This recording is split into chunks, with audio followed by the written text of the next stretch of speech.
Bielema does not believe a 16-team playoff can work if the SEC keeps its schedule. Let's talk about what he's up to and why he might actually have a good point.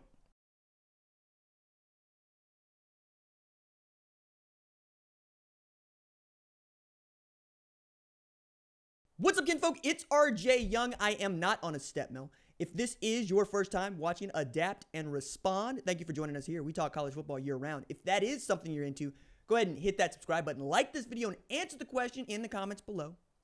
Do you think the SEC must move to a 9-game conference schedule if we're all to participate in a 16-team playoff, which looks like it is in the offing for 2026? I'm also going to remind you, we have an audio podcast on Apple and Spotify, and we have a top 200 podcast in sports because you guys continue to show up and not just subscribe to the channel, not just subscribe to the Spotify, not just subscribe to the Apple podcast, but to leave a 5-star review, which has become so important and crucial. And Cleaning Lady came through here, and now I can't find my sticker that I'm giving to everybody who decide. Found my sticker. Giving this sticker right here. Everybody who takes out their time and goes and fills out a 5-star review for Spotify, a 5-star review for Apple, and then fills out the form in the description below where I can personally send you a sticker. Your man says a P.O. box now. So we be doing this, right? And I'm probably going to keep doing this for a very long time, as more than 136,000 people subscribe to this channel, which is wild.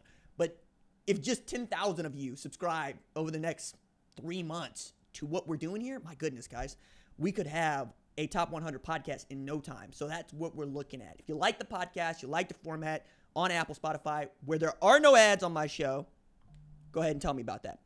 I think Bret Bielema is on to something here.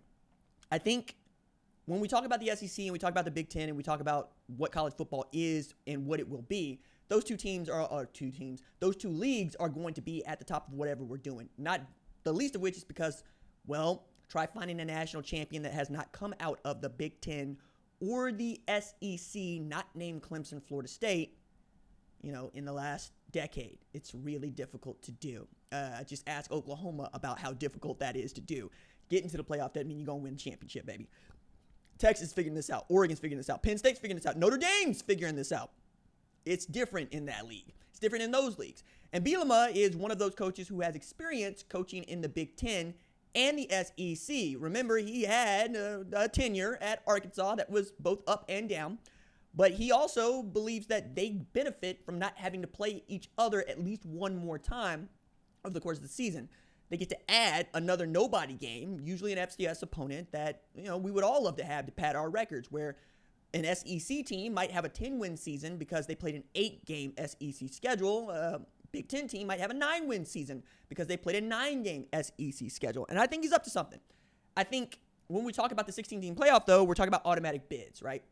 Do we believe that the SEC should get 4 automatic bids and the Big Ten should get 4 automatic bids if one of those leagues is playing fewer conference games than the other? This has been a thing in the Big 12 for years. It's just the Big 12 doesn't have that much sway, A, because it doesn't have the voting shares, but also because it hasn't really produced a national champion since 2005. Somebody's going to check me on this, but I think Texas is the last team out of the Big 12 to win a national championship. That said, and Texas ain't even no Big 12 team anymore. That's how long it's been. They play a 9-game round robin, and they do this because they had to, right? And then they thought, hey, we can get away with not playing a championship game. Turns out, no, that's going to bite you in the behind, too. See Baylor and TCU in 2014. Texas Christian feeling some kind of way, right? Texas Christian manages to get to the national title game out of the Big 12 2022 and then gets absolutely destroyed by a Georgia team that's that much better.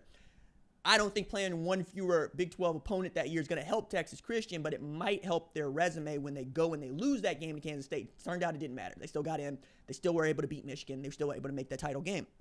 And we don't remember that Texas Christian beat a Michigan team that would go on to win the national championship the next year. We remember that they got absolutely destroyed, 65-7, in the national title game. I think that that's where Illinois kind of fits into this picture. It's one of the reasons why it's really difficult to take into account what Bret Bielema was saying. We don't expect you to make the college football playoff. We don't expect you to win the Big Ten championship. We expect you to be Illinois. Just win 8-9 games and call it good, right? That's a great season for you. You might even start this season as a top 15 team, top 10 team for some.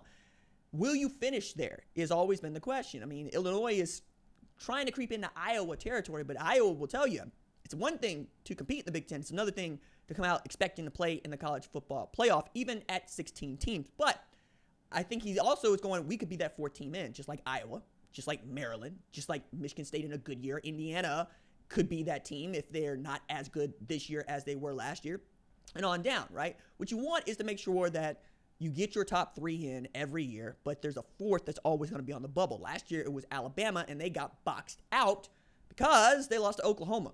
I mean, full stop. Don't lose to Oklahoma. Don't lose to Vanderbilt. You probably make the college football playoff instead of Southern Methodist, who won every one of its conference games, save the last one that it played in the ACC championship game, which technically is a postseason game and not a conference game. I also think we're talking about a coach who has made lots of waves over the last 2-3 months with things he's had to say. Remember, he's also joined Kurt Stignetti in the conversation around how much is your roster getting paid? Because I think that there are programs that are paying their rosters upwards of $40-50 million. We're talking about in football alone after revenue sharing is added in. I think when we're talking about conference realignment and we're talking about college football playoff stuff, it's also important to remember that this is June and coaches will say almost anything between May and media days in July. Mostly because I think this is the most unencumbered they feel. I mean, when Bret Bielema gave these comments, he was at Illini night at Wrigley Field, which is a good time. And he even said, the stuff that he was doing on Twitter, his wife was like, hey, calm down for just a little bit, right? Because he's having a good time. He's chatting up the SEC. He's dunking on him when he can. He knows he's got a good ball team. He knows that they beat Michigan last year and it meant the world to him. And he feels like he's getting his footing back, right? Like, just got his swag back for the first time since he left Wisconsin to go to Arkansas. I don't expect that to change. I really don't.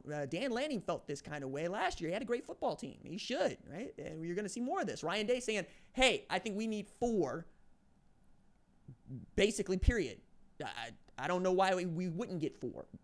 I don't like automatic bids any more than you like automatic bids, if we're being honest about this. But we also have to recognize that the SEC and the Big Ten are calling the shots. Now, can the Big Ten go the SEC into playing 9 conference games? I don't know. But I do know that they feel pressure from all sides. I do know that Greg Sankey and those coaches talk about it. And they want to make sure that if they do this, they're not going to be disadvantaged by it. And historically, you do something like this, you are disadvantaged by it. Just ask the Big 12 about how it restructured its conference system. Ask the Big 10 how it feels about adding Oregon, Washington, USC, UCLA, right? To say nothing of OU and Texas joining the SEC. Ask the group of 6, the American, for instance, how it feels about not being treated like a Power 5 conference, even though they've been pretty damn good. Army last year, Tulane last year. Years before that, they looked good. They looked great against USC in the Cotton Bowl. Cincinnati breaking through. These things happen. So I think it's important to take on that Bret Bielema's got a point. That's what I think. I think it's important to take on that he's got a point. After that, we'll see.